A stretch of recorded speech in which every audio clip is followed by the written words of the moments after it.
Schwartz with Lashon. We're here today with Aliza Hausman. Hi, welcome. Thank you, it's good to be here. Aliza is a Dominican American Orthodox Jew, or a Jewminicana as she likes to say.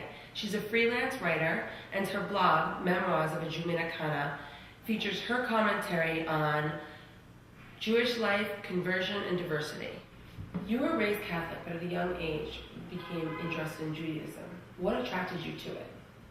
I think the first thing that made me interested in Judaism was meeting a Holocaust survivor at 13.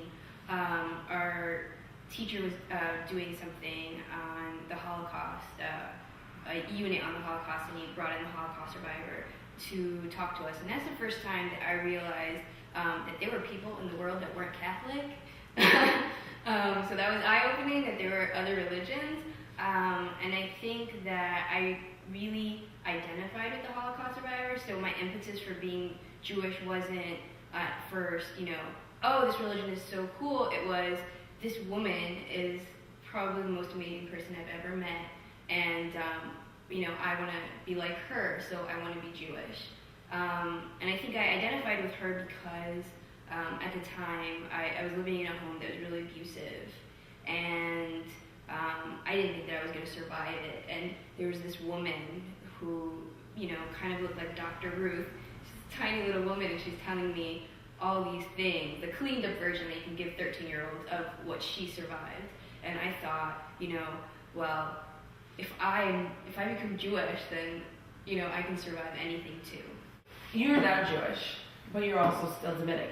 Are there aspects of Dominican culture, your Dominican identity, that you incorporate into your Jewish identity?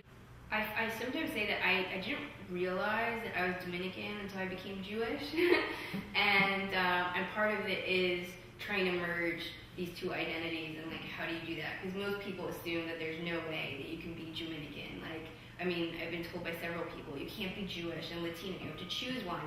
And that just didn't work for me. So I think food is a major way that I very much really only ever want to eat Latino Dominican food, and I've been able to still do that. For instance, my husband is an Ashkenazi Jew, and he doesn't eat rice or beans on Passover, and all I eat is rice and beans.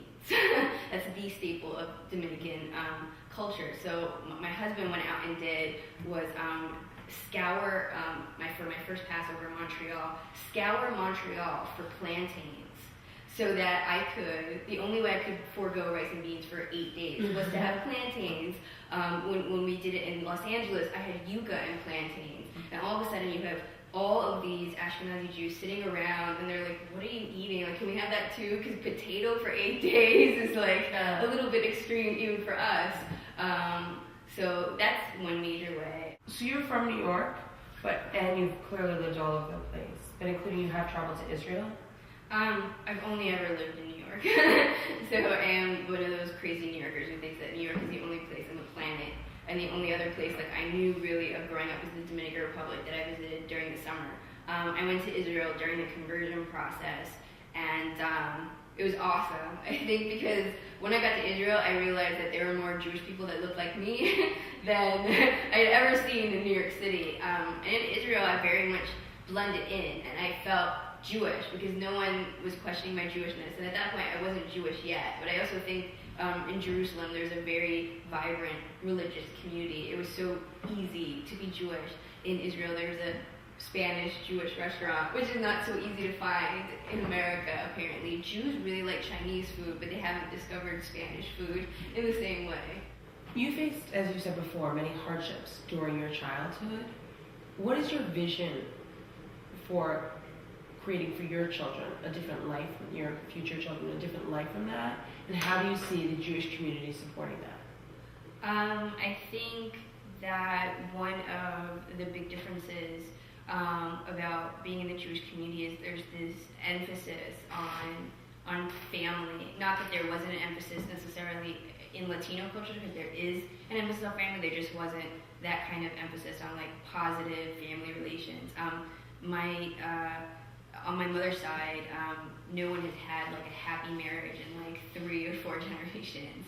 And a lot, in the Jewish community, I'm just overwhelmed with these people that have positive relationships with their spouses and their kids, and we love kids. I mean, sometimes to the point that we let them do whatever we want, but which is not a very like Hispanic thing, you know. I grew up with more children should not be seen or heard, so it's very new to me to be in a synagogue and get suddenly sprayed with Cheerios while I'm praying because the kids are like running around. But I think it's just very loving and supportive, and the fact that I think that the community structure supports the Jewish family. My friends, whenever they get pregnant in our community, right after they give birth, everybody in the community like brings them meals for like 2 weeks, and I'm thinking like, wow, like, who does that? Or, you know, gives you clothes. Oh, you're pregnant? Do you want my maternity clothes? Do you want my baby clothes? Do you want? And I never had that, and I think that that's really going to change how I approach having a family, and feeling like I'm not alone anymore. Young Jews are part of a global, interconnected world. What impact do you hope to have on young Jews and their perceptions of the Jewish community? I think I really want to change how young Jews view Jews of color and view converts. So I think what I'm trying to do is get information out there, positive information and interesting information. I wrote an article, you know, the do's and don'ts of talking to converts. And I think just getting that out there is going to change how young Jews relate to Jews of color, relate to Jewish diversity, relate to converts. I think also because we're all on the internet and on the web, it's so much easier. And it's so much easier to see, you know, Google search Black Jew and a whole bunch of people come up, and we can see more pictures of each other and learn about each other's cultures, distinct Jewish cultures, and understand that Judaism is much bigger than New York City, bagels and lox, Eastern European, Lower East Side Judaism. There's a whole world out there, and I think that once people understand that, that's really going to change the way young Jews view Judaism.